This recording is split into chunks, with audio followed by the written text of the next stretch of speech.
Welcome to Aging Gracefully on Suncoast FYI. I'm your host, Nancy O'Neill. Each week I speak with local professionals on a wide range of topics, from fitness to finances and from dance to dentistry. We are here to give you tips and advice on how you can live a happy and healthier life no matter what age you may be.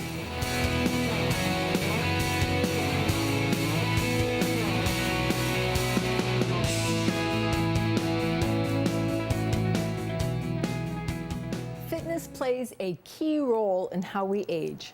Bath and Racket Fitness Club's head trainer, Derek Ilario, is here to talk about the importance of fitness with us.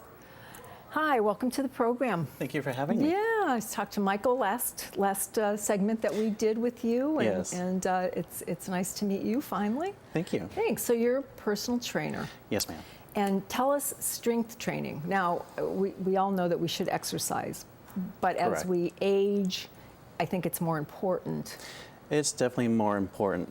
There's a couple of key factors to keep in mind. Is weight-bearing exercises help create harder, denser bones and stronger muscles, which goes to preventing certain types of injury. But the strength training also increases that muscle strength to help our daily chores, to taking out the trash, to picking up cases of water. Sure. So strength training just has overall really good effects on our daily tremendous life. effects. Yeah. Yes, correct. Yeah. And how long would you say it takes for somebody to, if they've not exercised before, done strength training before? I mean, are we talking like 6 weeks, 3 months? I mean, when can you start to feel a difference? Is there It's going to be after the very first workout. Really? To notice a physical difference, Yeah. we're probably looking into a couple of weeks. It all comes down to the individual's bodies. We're Sure. all slightly different, and our bodies all progress very differently as well. And you work with individuals, and that's why you do what you do. Yes, yes, correct. Okay, and obviously, again, seniors and mobility. What types of activities do you recommend? How do you kind of gear their workouts? Mobility, depending if they have any injuries and mobility issues, I also recommend taking some Group X classes. We at Bath and Racket, we offer water aerobics, which I highly recommend, especially Aging Gracefully for joint-specific injuries. Right, because you don't have any weight-bearing on your legs. So it's a great way to things. dramatically increase the range of motion and definitely get the heart rate up to burn some additional calories. Okay. So personal weight training, what else do you offer?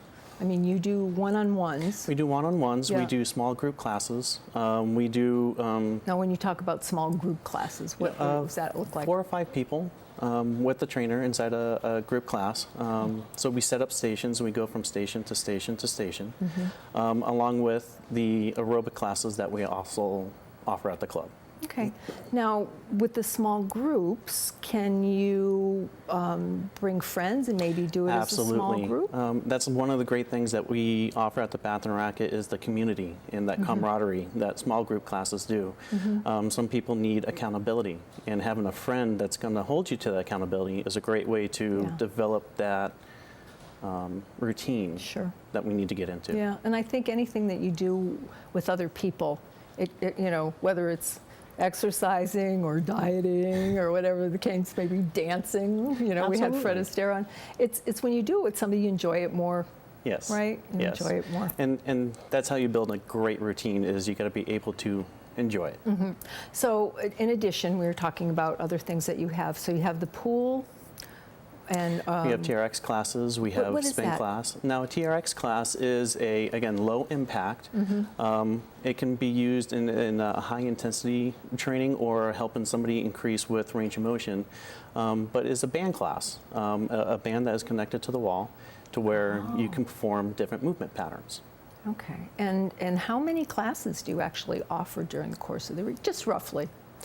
In a day, we probably offer 5 or 6 different types of classes. Okay, different times of the day to accommodate for people's schedules. And those will all be on your website, so if somebody wants to go check that out as well. And last question, what would you say a person should look for in a physical fitness trainer, personal trainer? Communication. If a personal trainer has great communication, that client is going to be educated not just educated, feel comfortable. They're going to trust that trainer. And again, that accountability comes through. So as long as that person feels very comfortable and confident and communicate with that trainer, they're going to have a wonderful time. Okay, and how many times a week would you say somebody should come to a personal trainer? I would say at least twice a week to see some really good benefits. Okay, and then maybe, because you say exercise every other day, would you say? So that's an excellent point. Yeah. Yes, that'd be a great way to start is every other day. Allow the muscles at least 24 hours to fully recover. But you definitely want to try to get that muscle memory in there so that muscles can grow and strengthen as fast as possible. okay, well, great.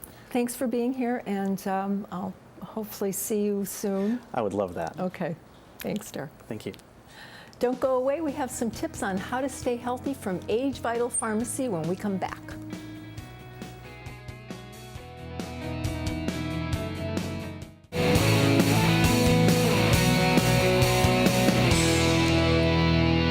Maybe you've got a big deadline at work, or perhaps your long-planned family vacation is just around the corner. No matter what's ahead on your calendar, one thing is clear: you can't afford to let a cold or the flu slow you down.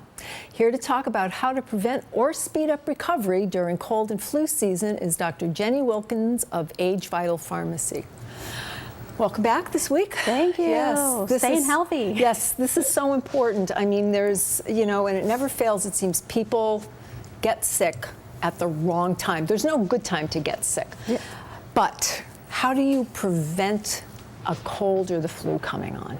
Well, you have to stay on top of getting all of those antioxidants, and then you have to take precautions too, making sure people, and I teach my children this: don't share drinks with anybody, because the gestational period of a flu or a cold, you have the virus a week before you actually start feeling the symptoms. Oh my God. Yeah, so then it's like, don't share your food with them. You don't know what they're getting or where they've been or if they're washing their hands. And how many times my 6-year-old, we go into a restroom and we see women come out of the restroom and they don't wash their hands. And my 6-year-old's like, excuse you, go back in there and wash your hands. Yes. She'll say that with this tiny little chipmunk voice. It's the love cutest thing, Nancy. I love it. But you have to prevent. So, we live in a toxic environment, with the exhaust. And last flu season, Nancy, it was horrifying.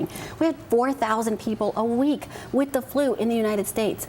That's terrible. We can't have that. And and I have to look up the stat to see how many people actually died. But, 4,000 people a week getting the flu. Yeah. People here in the Sarasota County area were, flocking to my stores, getting their vitamin C injections, coming in there, get their minerals. You have to stay on top of it. You have to stay. It's all about prevention. And some of my most favorite ways of preventing getting a cold, because the stronger you make your body, your body has the tools resistance. to get rid of it, right? And that's really what it's all about. I made this vitamin C liposomal syrup for children, because kids cannot swallow pills. And you have 4 children. I have 4 kids. So you know I have this. to. Yes. Yep, I have to give kids. And this is a delicious flavor. It's sugar-free. You can mix it in orange juice. You can mix it in water. You can put it in, some of their meals. And they're getting 3,000 to 5,000 milligrams of vitamin C. And really, vitamin C, you can't overdose on it.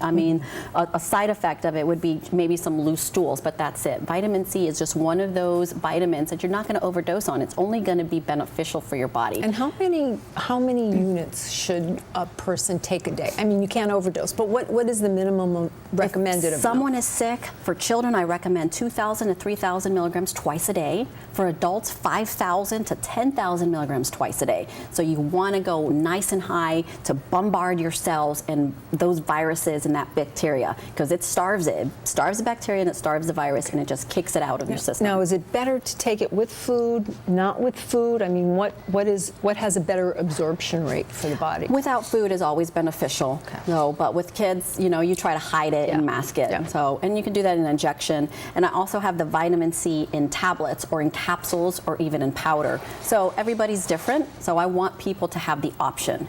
Sometimes I'm in a capsule mood, and another time I'll do the syrup today. Sure. I actually have my own and I chug it. And then lots of zinc. Zinc is one of those minerals that's antiviral and antibacterial. These 2 essential nutrients right here just help just boost your metabolism.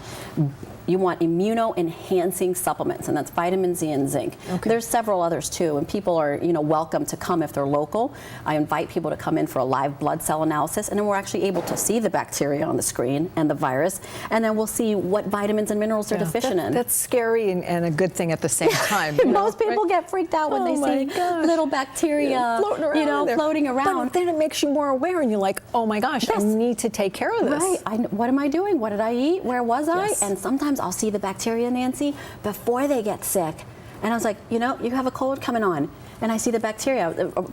I ask them first, are you sick? Were you sick? Are you just getting over a cold? They're like, no, I've been feeling really great. Well, you're about to get sick. You see all of these little critters? Okay, so with that in mind, what do you do if you're sick? How can you speed up your recovery? Plenty of rest. Homemade chicken soup. It really works, doesn't it? It does work, because homemade chicken soup, you have all of those good essential fatty acids, because you have to make chicken soup with the skin on it, because that's really where the key, boosting nutrients are, the skin and the bones. You hear this big thing about bone broth. That really is, because you have all those stem cells in the skin and in the bone. So it's boosting your immune system. So that's something natural. Put lots of carrots in there, put lots of different vegetables. I always put like those little gluten-free or the rice noodles or the egg noodles in there. My kids love it. But I put yuca, I put potatoes, I put celery, and I put all those delicious Spanish spices in there. So other than our regular go-to, what do you suggest as far as staying healthy? And recovery, fast recovery. Supplements. Supplements. There is no way around it. We're constantly being bombarded on different angles in this country in particular, with radio waves, microwaves. I mean, you have to take supplements. And the saying is, you are what you eat. That's not true. You are what you're absorbing. And we're not absorbing anything in this country, because everything is genetically modified. Our waters are, synthetic. The minerals are being pulled out of, the different waters. So you have to supplement. That's why taking supplements is important. You'd have to eat a side of a cow if you wanted to get all the different amino acids, that are required for life in your body. So it's good to take good quality nutraceuticals. Yeah.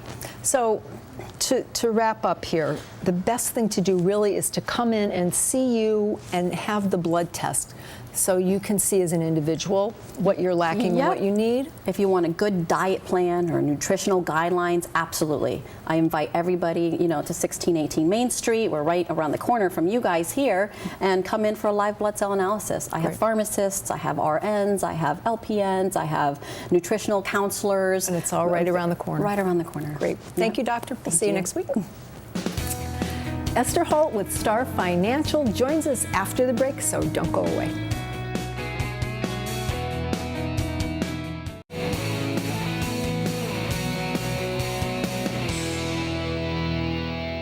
Which is the better gift for your child or grandchild, money or stocks? Helping us decide is Esther Holt with Star Financial Solutions. This is a question so many people have, because obviously if you have a child or grandchild, you want to give them something. Correct. Okay? Can we just give them money, or is there specific ways that we have to give them money? You can, but depending on what you're giving and where it's coming from and to whom it's going to, there may be better ways where you can get a benefit one way or the other. All right. And what are some of those ways? So if you're gifting to a child or a grandchild or another person, as we discussed a few weeks ago, a 529 plan or a UTMA or UGMA would be the way to go. And for that, you'd give them cash. If you want to give them securities or stocks, you may want to wait on that. So if you have a trust or a will, also, you can have what you call a TOD account, transfer on death account, and transfer it that way. If you wait until you pass to give securities to another person, what happens is the cost basis steps up. Okay, so you don't know what that means. No. What it means is that what you paid for it will now be the value on your date of death. No. Yeah. So that way, your children or grandchildren will not have to pay that tax because you've owned a stock for 20, 30 years and you bought it at $2 a share and now it's $50 a share. They don't have to pay all that tax if you wait until you pass. Okay. Then we're starting even again. They only have to pay the tax on the from the day you die until they sell it. Okay. So it's a benefit to them that way. Right. Also, if you put money into a 529 plan, you know, depending on where you live, you may get a benefit that way, not in Florida. So Okay. there are different ways to do that. All right. Is there a limit that you can give per year, per lifetime? Yes, and those limits change. So make sure that you check with your tax professional when you do any of this giving, because the limits can change, the rules can change, there's all kinds of things that change. Right. So right now, the annual gifting limit is $15,000. And Per again, child, per what you can give per person. Per person. However, Okay. if you're married and you can give $15,000 Right. and your husband can give $15,000, and that's $30,000, then you have the lifetime limit, which right now is $5.6 million. And that also can change. And if you do more than the yearly limit, you have to file a certain tax form. Okay, so you can, but that is probably not a good thing to do. Well, no, you can, and Yeah. you just need to make sure you file the tax Okay. form and that you talk to an accountant. So is there, in your professional analysis, a better way to give or a worst way to give? I mean, is there Well, pros and again, if cons you're again, giving right? to a person, Yeah. that's the way to go. Yeah. Cash is king, and give. While you're alive, it would be cash. Right. After you pass, it would be your stocks and your other assets. Yeah. If you're giving to a charity, Yes. we discussed RMDs a few weeks ago from your IRA, Yeah. so that's a great way, and then you get the benefit that way because you don't pay tax on that money. The QCDs, I'm sorry, from your qualified charitable distributions from your IRA, and then you don't pay tax. That's the that best you'd have way? to. Or if it's a charity Yes. and you have stocks that have appreciated, you can give the charity the stocks and they don't have to pay capital gains. So again, you have the stock you bought at 3, it's now worth 50. If you were to sell it, you'd have to pay tax on that difference. If you give that to a charity, you get the benefit of the deduction of giving the charity that value, but also they will not have to pay the tax because they're a charity. Okay. So what is a gift tax, and are there tax limits on that? Oh, believe it or not, if you gift somebody, you pay tax, and that's to a person. You have to pay the tax for giving somebody money. And again, that's if you give over the limit and you don't file the form. So always file the form. If you're going to give more than the lifetime limits, you really need to talk to your tax professional and see, what to do, or maybe there's better ways to do that. Okay. So one way or the other, basically, you're going to pay taxes. Not necessarily. No. So, And if you don't want to, we if need you to don't want to, you consider. just need to plan on how you're giving. If you're giving the cash, if you're giving the securities, how you're doing it, again, so that you don't have to pay any taxes. If you give within the limits, then there is no gift tax that you have to pay. I like that best. Yeah, Okay. stay within the limits. Okay. Thank you, Esther. We'll see you again. Thank you. All right. Thank you for joining us on Aging Gracefully on Suncoast FYI.